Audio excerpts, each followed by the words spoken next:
Okay, so with that, seeing no other members of the public to comment, we will move to our next special presentation, which also comes to us from Supervisor Bone. And this is on the Caltrans District 1 Workers Memorial. And I'll bring Eli and Lincoln's mom up here.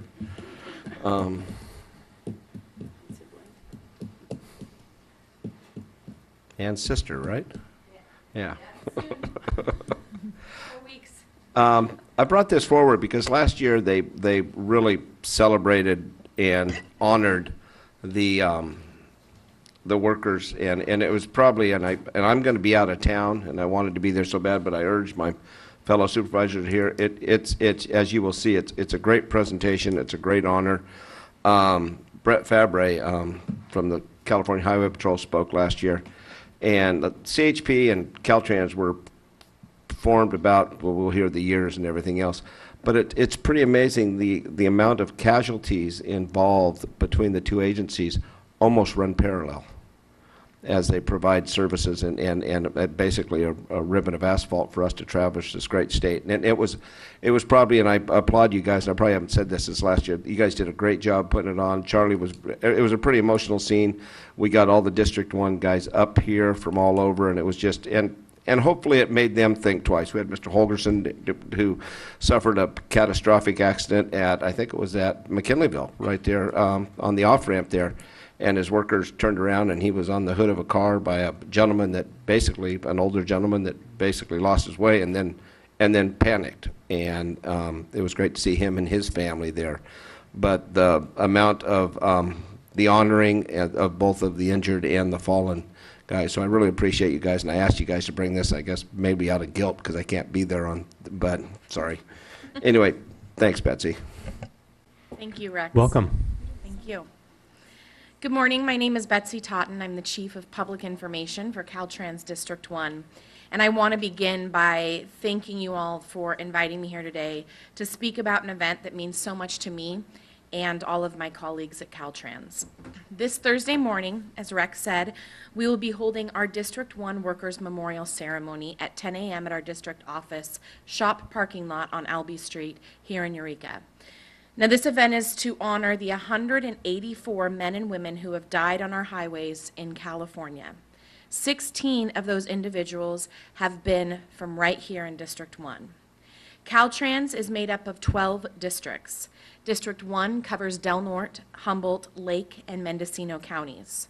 We are a tight-knit group of over 650 people. We are all family, and the respect we have for one another is like nothing I've ever seen or been a part of in the professional world. When one of us is hurt or injured or even going through tough times, it ripples through our district, and we all feel the pain. 16 have died in our area. 184 throughout the state of California. And this number does not include our contractors who have also had employees who have lost their lives on the job. These are men and women who are mothers and fathers, sisters and brothers, sons and daughters, our friends and our neighbors. These are men and women who are out on the highway every day so that we can all have that nice road trip on our way to summer vacation or a smooth commute to work every morning. When most of us are driving down the highway, we take for granted the amount of work that these men and women do to make and keep our highway system in California the best in the nation. We take for granted how beautiful our roads are. And some, as all of you guys have probably heard at some point, are quick to criticize and judge what these men and women do every day, 24/7. From cleaning up an animal who's been hit and killed on the road, to getting up at 3 a.m. to make sure all those reflective dots in the middle lane are working so that we can all see the road at night when we're driving with precious cargo like our children in the back seat.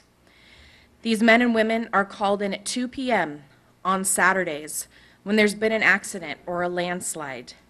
They have to leave their kids' birthday parties or family gatherings, even Christmas dinner, so they can get out there for all of us during an emergency to make sure our families are safe on the road, leaving theirs at home.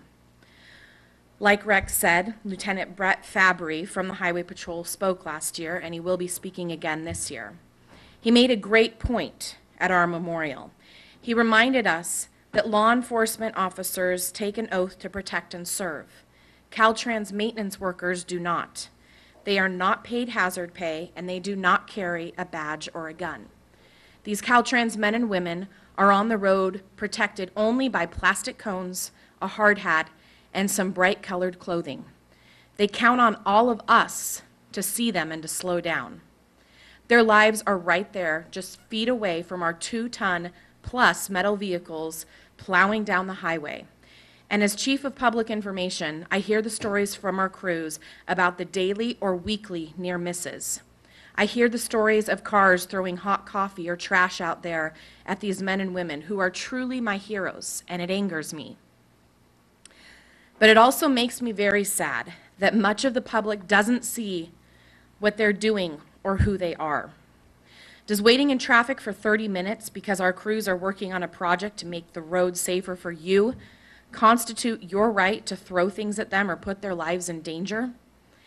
That's a question I'm constantly wanting to get out there to all the distracted and angry drivers of this world. These men and women are some of the best people that I have ever known, and I'm honored to work with them every day. I challenge everyone to take a moment to think of them as human beings. Imagine a state where Caltrans and our highway workers did not exist. Imagine what our roads would look like. Most of them would be filled with potholes and be impassable. 184 of these heroes have lost their lives from distracted drivers or trying to clear a rock slide and being hit by boulders. Each lost life has a different story, but every single one of them is a life that we wish was still here. Our district memorial is a time to honor these heroes and their families, but we honor them every day, and the names of our fallen are always in our minds.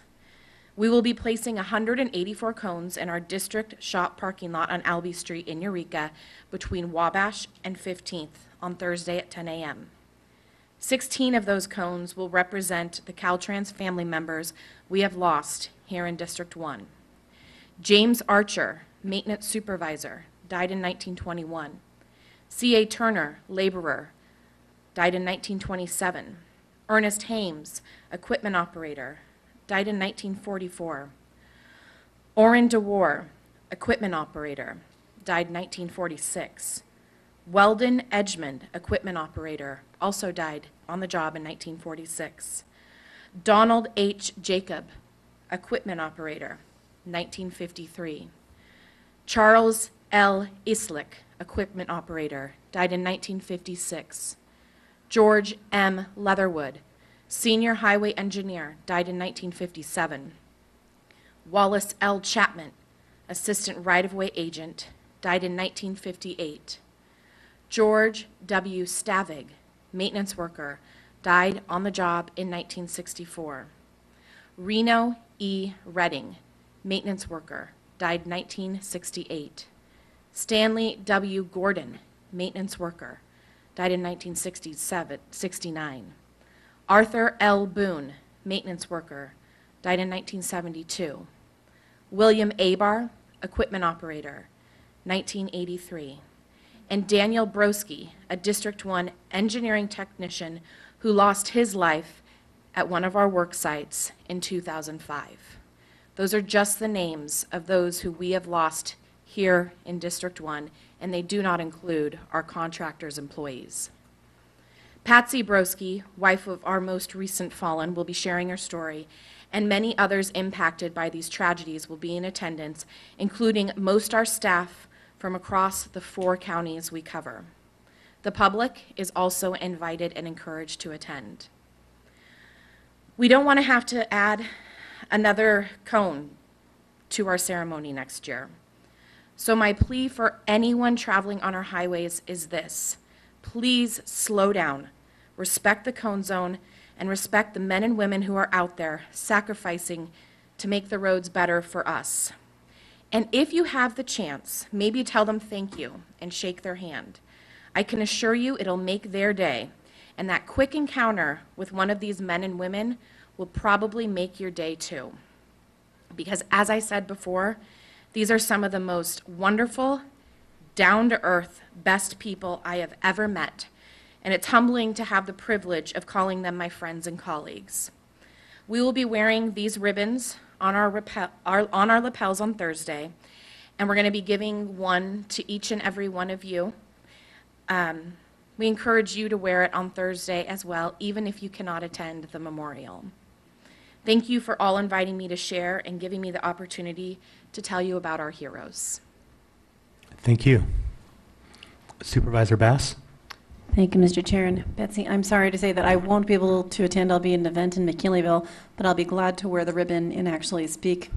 There's an opportunity that I'll be speaking, so I will share this. I was going to say, and I know many of the other supervisors have the same experience recently. We're on the road a lot, and this last week I was driving between Sacramento a couple times, and I know. Actually, I met him somewhere. We were like going in opposite directions.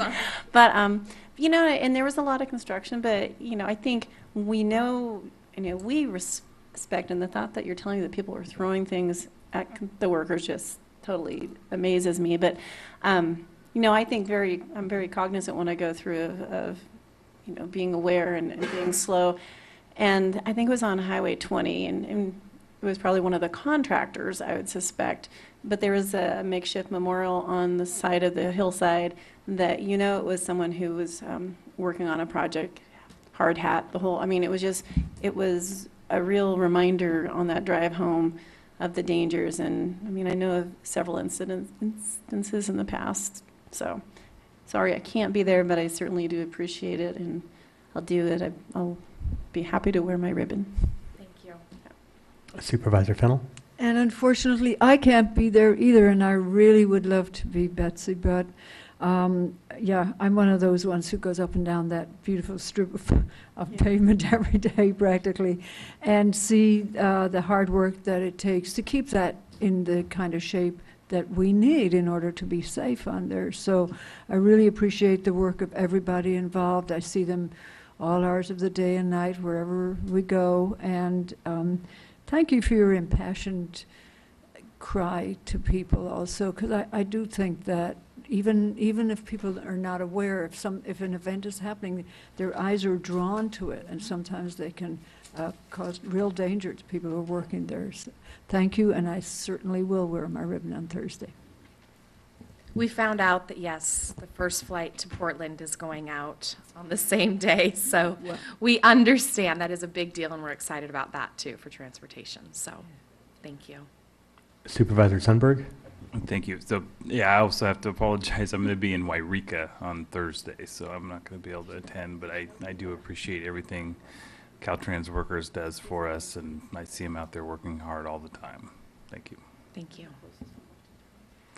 And I just want to comment, my appreciation for highlighting this, letting us know about the memorial that's going to be happening. It's occurred to me as we all do, driving so much in and out of Humboldt County, that whenever I see the workers on the road, there's something about the presence of that person there with a sign that can't be matched by any amount of electronic signs and cones and other kinds of things to get people to slow down. It's that eye contact. It's that person doing this that lets you know that you're going too fast. And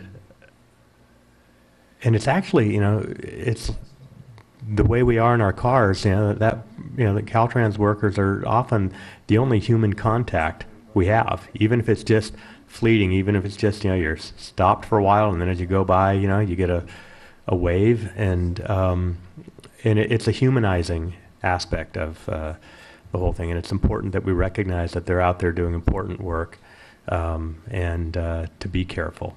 And so I'm not positive about my own ability to attend on Thursday, but I'm hoping that I can make it. And just my thank you for putting together this memorial. Thank you. So. Supervisor Bone? Eli, you got anything to say? Are you just eye candy or what?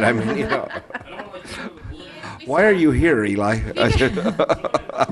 We We started this last year, actually, and Eli and I've been with the department for 2.5 years, and he's a year after me, but we started this last year, brand new to the department. We thought it was pretty important, so I wanted to make sure, and he's my right-hand man for this, so I wanted to make sure that he is a part of it as well. Well, no, and I know. And these photographs, by the way, are all by our beautiful photographer, Eli Roll, so. Well, no, and again, I appreciate all the effort that went into this, and I think that, and I know your staff, because it's a safety training at the same time, to make them aware.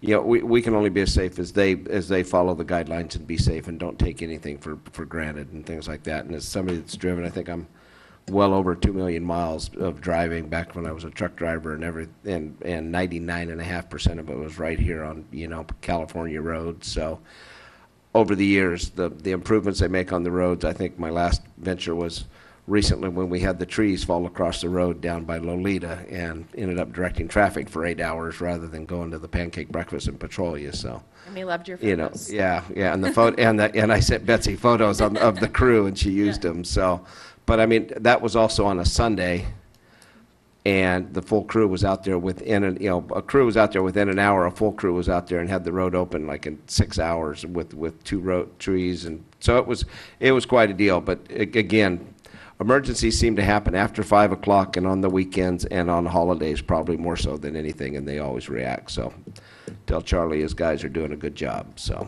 Will do. They'll be happy to hear that from all of you. Supervisor Fennell? I just thought of one other thing. One of the pictures, speaking of the pictures, you had the guys up there with that big rock. And Chair Lovelace had referenced that human contact. Sometimes we forget, with all of the machines that are in the world, it still takes humans to do some of these tasks. And I know it was a contractor down at the bluffs between Redway and Garberville, but I could not believe what those guys had to do, climbing up on the side of the hill with those drills, et cetera, trying to get those rocks loose. So that they wouldn't come down on us by themselves. And it is amazing what those guys put themselves through. So thank you very much. And gals, by the way. Yeah. Thank you.